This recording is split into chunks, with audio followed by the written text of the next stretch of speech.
Hey, hello. Welcome back into Casa de Ellis and Casa de Anderson. What's up, Amy? Well, a lot, Josh. There's a lot going on here at home lately. What's up with you? Still just trying to adjust, as I've said a couple times so far on the past episodes, to not only working from home, but also being a new dad. So our daughter, Eleanor, she just turned a couple months old yesterday, and I'm really trying to learn as I go about managing my work that I need to do and being a dad, being available to my wife, and just how to kind of manage all the time and get as much done, squeeze it all into every day. Yeah, boy, it's something, and it sometimes it feels like a mountain.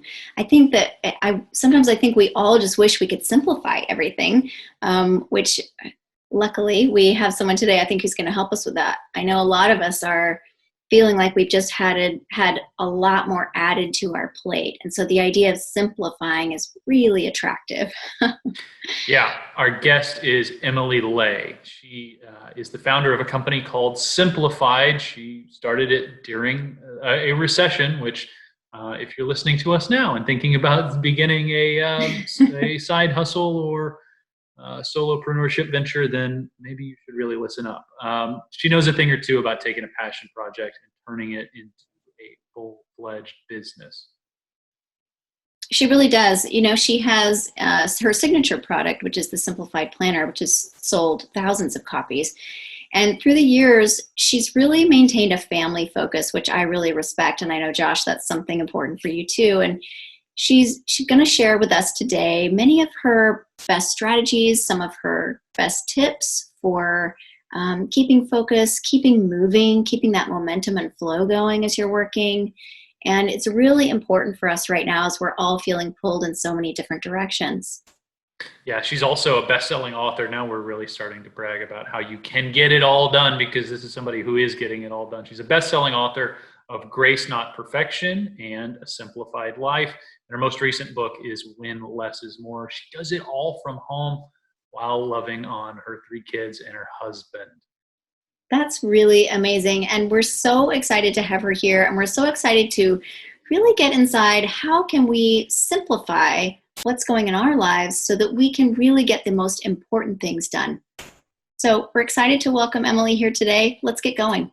Emily, it's great to have you here. Welcome. Hi, thank you so much for having me. So great to meet you. We've been really excited about this conversation with you today. Oh, thank you. I so appreciate it. It's been an exciting time lately. Lots going on for sure. Yeah. Exciting, new, and different. What better timing to talk about time management and productivity than at this period in our lives where we're all juggling everything at once, right? Absolutely. If we weren't juggling it before, we're definitely juggling it now, aren't we? For So sure. And I'm sorry, Amy, go ahead. no, it's okay. Go ahead.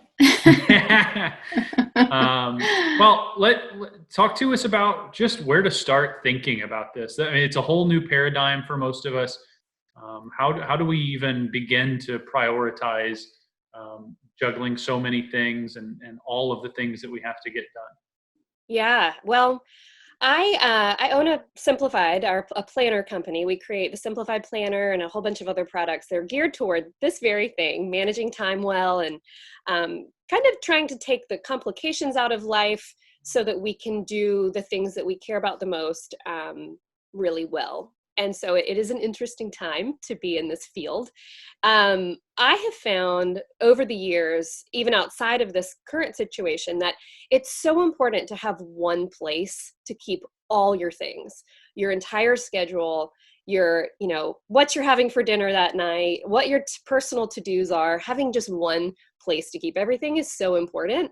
And so that's why we made the Simplified Planner. And really, that's why we work so hard to help people look at taking inventory of all of the things they're committed to and deciding between the yeses and the nos. And I think that's what it boils down to. If we feel overwhelmed, which many of us feel right now, it's often not because we don't necessarily have the right organizational tools in place or things like that. It's because we have too much on our plate. And so we have to be selective and say, this is what I'm going to say yes to in this particular season, and this is what I'm going to say no to.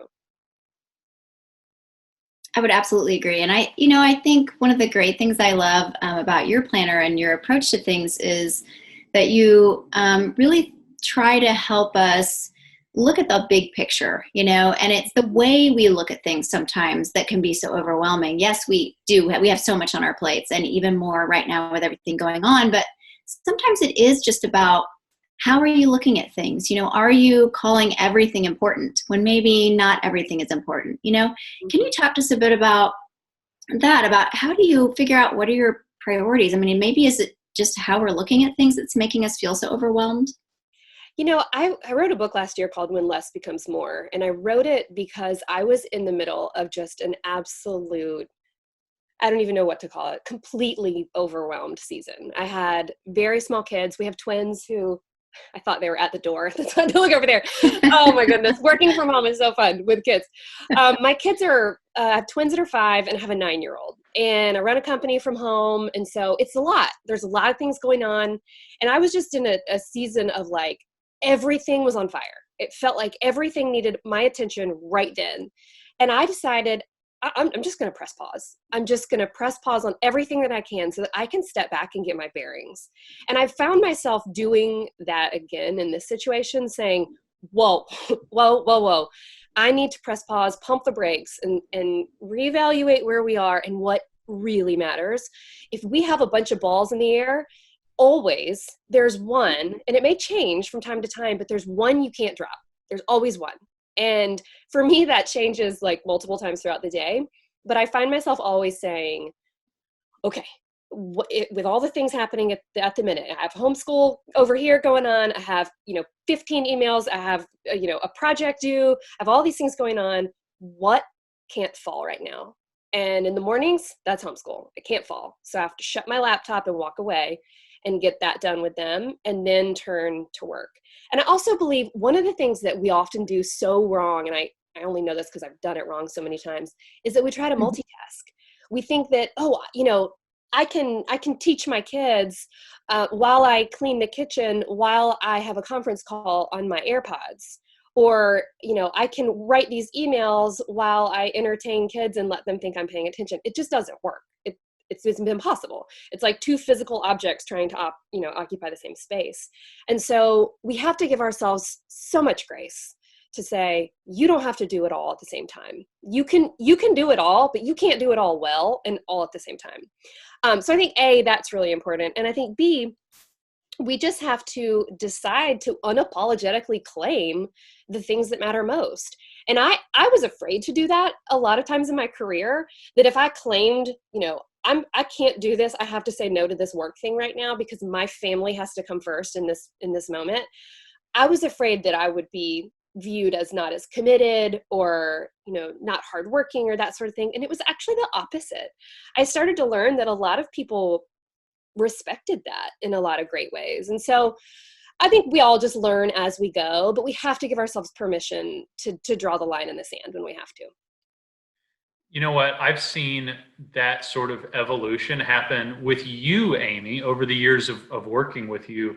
As your business has developed, you've gotten more and more intentional about how you, make yourself available. And like Emily says, like, I totally respect it. Like, when I deal with Amy, I know that she means business because she's treating me like she is a business, which she is, instead of so many of the freelance writers where the relationship, the expectation that I have when I deal with them is that they're just going to write me back right away, right?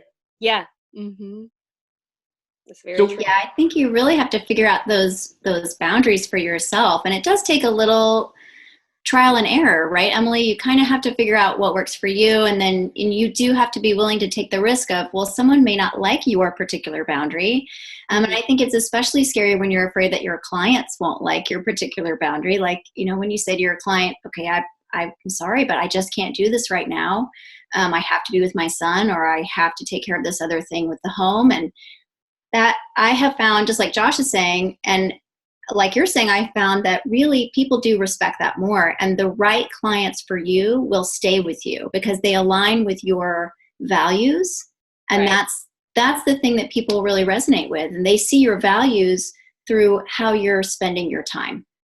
Absolutely. I couldn't agree more. And I do think that it's something that we kind of evolve into.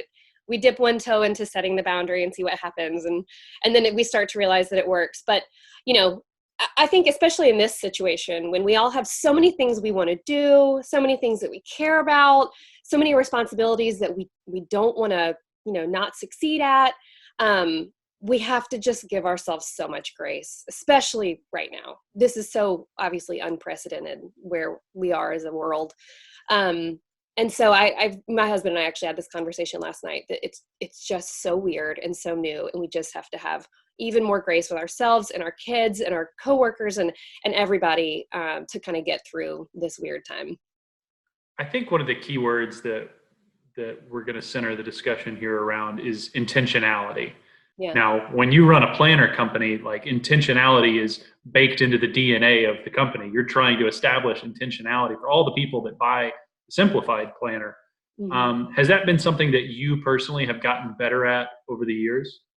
Yeah, about being intentional. Yeah, for sure. I would say in the beginning of my company, I started it in 2008, and I wasn't trained in any of this. I have a master's degree in nonprofit management, so I was on a completely different trajectory.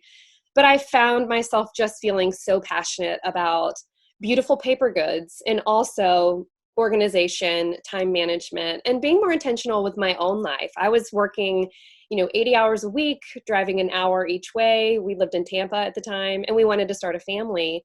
And I said, I can let my life happen to me, or I can choose what my life is going to look like. And it might be a lot of hard work and a lot of hard choices and a lot of sacrifice on the time end. But if I put the work in, it'll be worth it. And there were a lot of late nights and there was a lot of hard choices that were made. But we did it. And when you set that intention, I think it really does make a difference in really just helping you make even the small decisions toward those goals. Yeah, I would agree. And I think so many people right now are thinking about starting something and they're worried that they just don't have the time. So let's talk a bit about what kind of time does it really take? You mentioned that some hard choices are made, and I think, you may be aware of that going into something, but what's the difference between maybe creating a side hustle versus a full-time business? Like what kind of expectations should someone have about that kind of time commitment? What's your experience there? Well, I think it goes back to what you were saying earlier about intention. When you have a passion, for something, I think it's important to allow yourself to kind of dig into whether it's a passion that you would like to remain a hobby, something that fills you up and, gives your soul some room to breathe outside of everything else that's required to provide an income. Or is it something that you would like to become an expert at that you can eventually earn revenue from, earn an income from? And I think those are two different things. And a lot of times we kill our passions by requiring them to fund our life. And especially with this, when I got started, Etsy was new, like Twitter was the thing, and starting your own business was kind of a weird idea. And but I knew I wanted this to become my job. I wanted it to provide income for our family, to give me ultimate flexibility as a mother. And that's why I was starting it. So I think starting out with something in your hands and saying, I love gardening, or I love cooking, or I love writing, or whatever that is. Decide what you want it to be in your life, what kind of intention you want to set for that particular passion, and then decide how to move forward. For me, I wanted it to become eventual revenue income for our family. It ended up growing to 8 women on our team now, but at the time, I just wanted it to provide income for myself and be, give me flexibility. And so I knew it was going to take investment of time, but I also knew it wasn't going to take investment of time for the rest of my life. I knew that there was going to be a season of hustle, and then eventually I should be able to get it to a place where it worked, with our lifestyle. So yeah, I stayed up until 4 a.m.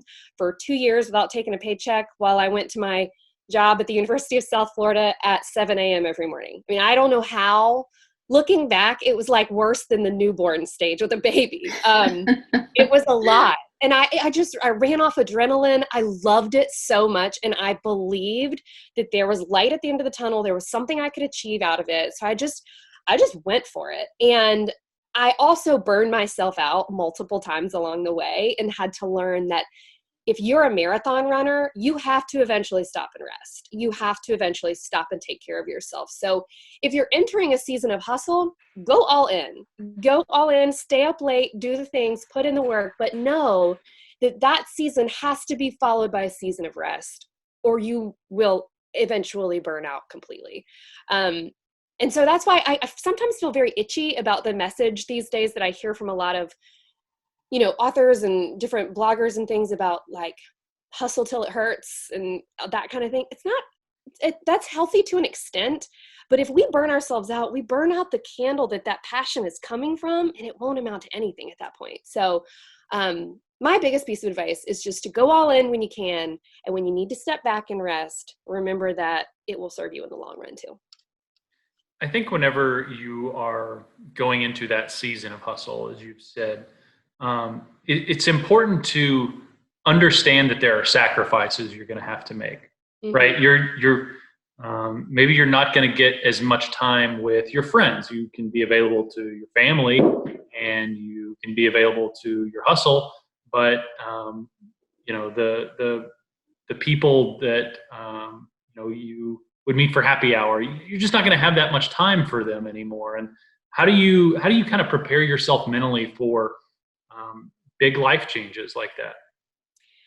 I think when you're wholeheartedly dedicated to something, it really just realigns your priorities in your brain and in your heart, and it makes it very easy to make those decisions. I have found that not just with work, but with being a mother. When our kids are tiny, there were a lot of things I had to say no to that I wanted to say yes to. A lot of happy hours, a lot of speaking engagements or networking things, or just different projects. I was asked to do a TED Talk one time, and I was so honored to have been asked, but I had infant twins at home, and I knew that it just wasn't, it was a dream to be asked to do that. And I hope to be able to do it again one day, but at the time I just couldn't. And so you say yes to one thing when you say, you have to say no to something else. And when you say no to one thing, you're saying yes to another. And I think just reminding yourself that seasons change. And the seasons when I had 3 small children at home while I was trying to run a business was wild. And oddly, I feel a lot like that right now. But they eventually got older and eventually went, to school full time, all 3 of them. And so, the season changed, and I was able to have more time to put into those kinds of things. So it's just life ebbs and flows. And I always say balance is like riding a bike. You constantly are shifting your weight from left to right to keep from face planting, and you just keep doing it, That's great. And I know that you've got some simplified systems and strategies that you really recommend and lean on, and of course teach to others. So talk to us about a couple of your favorites that really get great results for people. Yeah. A couple of years ago, I was writing a book, and I was procrastinating writing this book. I was sitting at a Starbucks, and I thought, I get asked all the time, how do I start simplifying my life? Like, my life just looks really overwhelming in every way, and I just don't know where to begin. And I created, in my procrastination, something called the Simplicity Challenge. And it's something that we do over on Instagram. We also have an ebook on our website that you can download. It's in all of our Simplified planners as well. But it's 30 tasks that each take 15 minutes or less and cost $0. So they're very, bite-sized pieces of tasks that you can do that by the end of those 30 days or the end of those 30 steps, you feel a significant difference in your life. And it's things like walking your house with a trash bag and just picking up trash. just picking it up, just picking up trash, dumping out your purse or the bag you take to work and just cleaning it out, putting the essentials there, cleaning off your nightstand, having just a clock and a lamp and one other special thing on it. Just doing these things that are very easy for each of us to do, one at a time, it really makes such a big difference. So I think if you're overwhelmed about a task or an idea or something you want to achieve, breaking it down into those little chunks that you can take one at a time just makes it so much more actionable. Also, in terms of simplifying, I am a huge believer that physical clutter is mental clutter. And I know for myself, when our house is cluttered, when there's stuff everywhere, there is a child at my door now. When there's stuff everywhere, it just kind of like plants itself in my head and it makes me confused. It makes me feel overwhelmed. And so we also offer what's called a ruthless declutter challenge. And it's something that's outlined in A Simplified Life that I wrote a couple of years ago, but it's kind of tackling your space with the goal of really decluttering your head, your heart, your schedule, your home. And that just gives us space to breathe, doing that sort of thing. So I would say, tackle what you can, where you are with the time that you have, and pay special attention to your surroundings, especially now that we're all at home. I know I can tell, especially with my kids and my husband and I, that it makes a big difference when we've decluttered our space to the way we're all interacting and feeling. I would totally agree with that. And, I've worked from home too for a long time. And I found that just that little extra effort, there's something for me about an empty desk, like just a totally clear surface to work on. And I admit, as a writer and a creative person, I have trouble keeping it empty. So I really have to set the intention of every once in a while, just clear that thing off, even if it's just picking up everything that I think I need there and moving it off for a little while. And then setting the laptop back there and then doing some work on that perfectly clear surface. There's something just really more freeing and you feel more relaxed, Totally. And I think too, I love that you mentioned about just doing what you can right where you are. And to apply this to those of you who are thinking about a side hustle right now, or who maybe you're trying to step it up a notch, this really is important about breaking tasks down into bite-sized pieces. So if you're thinking about adding something else into your life right now to increase your income, and it's feeling overwhelming to you, you're like, I already have so much, or you're feeling a lot of emotions right now. You may be feeling fear, you may be feeling sadness or grief. Whatever you're going through emotionally sometimes, it's like that is also a thing on your to-do list, and you have to feel your feelings. So whatever it is that's keeping you from doing what you need to do, break it down into bite-sized pieces. Maybe it's just about today you're just going to research apps that you could put on your phone that would help you run errands, or research apps that are for dog walkers, right? And just see what's out there. One little step at a time sometimes can give you the confidence for the next thing, right? If you've accomplished that one thing, you feel more confident next time. I totally agree. And also just making a list of all the things that you need to do, just getting it out of your head, I think kind of clears some space up where you can really think and see it all and make it manageable. Go ahead and buy that domain. Make that your task for today, that you look it up and see if it's available and you get it. Right. Ask Google questions, ask a friend for, FaceTime help. Goodness knows I have Googled all the questions. All the questions. I started off designing wedding invitations in Microsoft Publisher because it was all I had at the time. And so you learn as you go. But I also think to remember that the purpose here isn't perfection. You're not going to do it all perfectly. You're not going to start the business perfectly. You're going to make mistakes. Your house isn't always going to look perfect, but giving yourself the grace to do the best you can where you are with what you have and just keep going. That is bold. That is bold. Yes. Keep growing that way, So that word grace is something that has me thinking a lot about people who are, for the first time, their own boss. Now, if they were working at a company in a usual situation, they wouldn't assume that their boss expects them to do everything they possibly could, the entire job, the entire project, all in one day. right? And if you were somebody's boss, you wouldn't expect that of them. You would give them grace to take the time and methodically work through the steps to make something happen. And so, how has the process gone for you in allowing yourself to have that grace and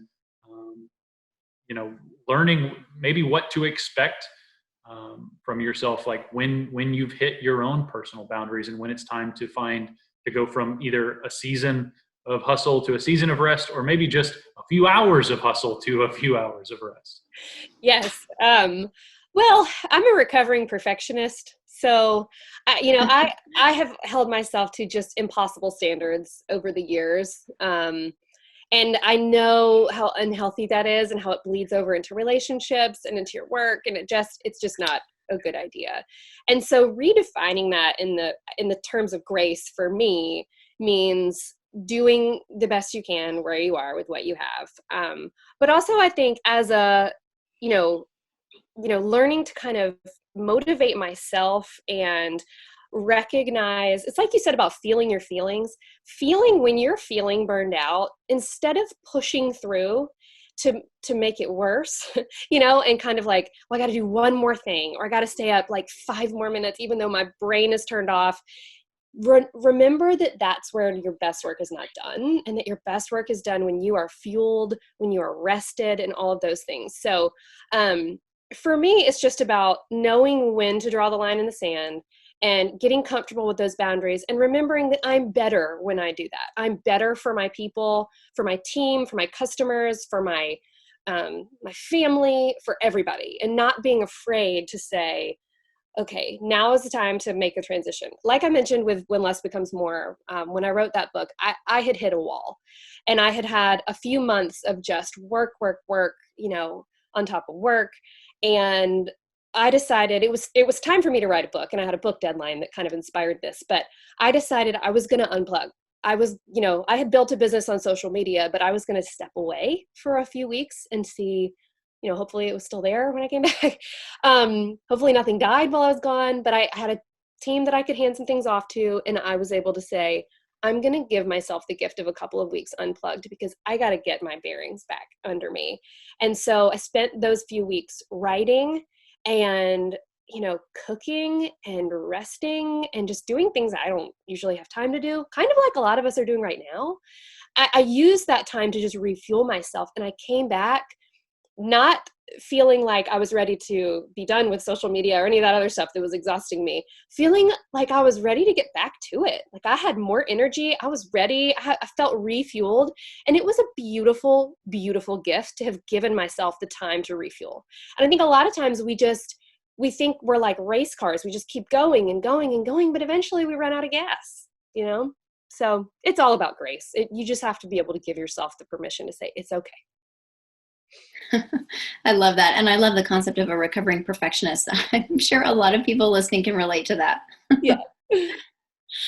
Hey, how do you train with your husband? It's probably simple enough, but how do you train kiddos to understand boundaries of I'm mommy's working right now. Get away. That's a funny question. I don't know. Do you have any tips for me? Well, so I do have to say that if you were watching this on video, you just saw me mute myself and talk to my child who just walked into the room and sat on the bed and started bouncing on the bed. And I had to say, get out right now, please. And then unmute myself again. I didn't even notice.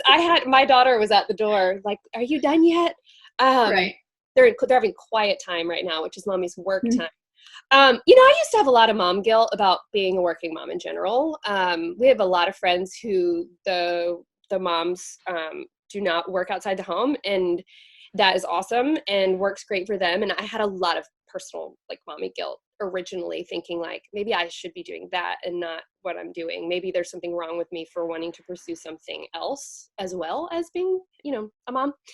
And I learned over 9 years, my oldest is 9 now, what a beautiful thing it is and how much he learns from, my husband is an entrepreneur as well, and what he learns from seeing us pursue things and work hard and draw boundaries. And having 3 kids at home right now, homeschooling is exciting, but we've found just that a loose schedule kind of works, and we get up the same time, we do breakfast, I work with them to do their homeschool from like wake up until lunchtime, and I don't work at all. Like I may answer an email or two on my phone when they're busy, but for the most part, I'm totally on them because they need my full attention at that time. And then after lunch, I send them up for quiet time, mandatory quiet time every day from 1 to 2:30. You go to your room. I don't care what you do. As long as you don't have screens in there, it's an hour and a half for you to read, color, play Legos, go to sleep, whatever. And they know that that's the time that I'm working. And I think I can say this, 9 years into parenthood, I can see the value now in them understanding that, okay, there is a boundary. Mom is at her desk and she is working because this is her job and she loves it and all of that. So it's not perfect. I mean, they still come knock at the door when I'm doing these things, but it works and there's an understanding there. So I really think my dad always told me you're raising adults, not kids. And so you might as well just explain everything to them and be transparent. That's kind of what we've done. In that hour and a half between 1 and 2:30, how do you make sure that you make the most of it? How do you avoid distractions, pop-ups, calls that are going to get you off task? How do you just focus? I have received 131 text messages since we started this. I'm not even kidding. 131. It's all my team. I know it is because we have like a team group text. It just goes wild. And it's easy to be distracted by that. Even though it's important, it's easy to be distracted by that or the little red thing that pops up when you have an email. I tend to be that person that wants to work in real time. Like, you emailed me, I need you to write you back right now. Or you text me, I need to get back to you right this minute. But I've found that when I have limited time to work, I have to compartmentalize. So I have to turn off the text messages. I have to turn off my inbox. I have to close it. And I have to go to my to-do list and say, okay, this is the work I need to get done. And I'll get to those things when that is over. And that way I know I'm always moving forward. There's been a lot of working at night here lately too, which is fine. You turn on some good music, pour a cup of coffee and get to work at night. It works. But I think someone once told me, be fluid, not flexible, because flexible has a breaking point. So it's just always fluid over here. I think that's great. And I know too, I usually have little blocks of time as well. And as a single parent, one of the biggest aha moments for me in terms of that mommy guilt, right? Because it's just me, like there's no one else. So it's been really like, okay, wait, like he really does get to see what it's like for someone to run a business too. I mean, I'm raising someone who is he's very much an individual, and how cool is it that these kids get to see what goes into it, that yes, there is still time for family, there is still time for fun, but also there's serious time, there's work time, and there's time when we need to concentrate, and they get that too. One of the things too is I try to help him relate in his own life and look at, when you're at school, it's really hard to focus when someone next to you is talking. Well, it's the same thing for mommy when she's working on stuff, right? And yes, there are times when they come in the room and there are times when they can respect it, and a lot of that's age related too. But once you get that block of focus, and I think too, I talk to people who are writing books a lot, of course, because that's what I teach, and I talk about that designated time each day and what it's like when your brain gets used to having that time. Once you're used to that time being your set time to write or work or focus, it's almost like your brain just switches over and it's like, oh, it's 1 o'clock, it's time to focus. And it becomes easier the more that you do it. Yeah, that is so true. I told my husband the other day that he takes the kids to school usually. And I stop work around 2 and go pick them up. And the other day he was home with them doing homeschooling, and I had the whole day to work. And I was in here working, and at 2 o'clock, I was like, I don't have any more energy. I'm done. And I told him, it's like my brain knows it's time to stop. It's time to go pick them up. So I had to rewire it a little bit to get back, to a routine that works with our current situation. Yeah. So, I mean, definitely if you're listening and you're feeling frustrated, maybe you haven't worked from home before and you're trying to figure out if you're ever going to be able to actually focus during the time you have. Yeah. Don't give up. Just keep trying. You do have to train your brain a little bit, but it will work. You really can get a lot done in an hour and a half, actually, once you're focused. Yeah, that is where Simplified came from, was that I was working in a corporate environment, and I used to think, these things don't take this long. Like, why are we dragging these things out? Or there's so many, meetings and meetings about meetings and reports. And I said, I just always kept saying, couldn't this be done in a simpler way? And so I approach my work the same way. Do we need to have 15 emails back and forth about this? Or can we get on Zoom and have a discussion for 5 minutes and call it a day? So you find ways, I think, when your time is limited, to be more efficient as well as being effective. If you identify with what Emily's saying, then you're definitely going to want to pick up one of those simplified planners. Streamline your life, your work from home business, and you'll be glad you did. Emily, we're glad we had you on. Thanks for joining us. Thank you. It was so much fun. I appreciate it. It was so helpful. Thanks for all your tips. Thank you.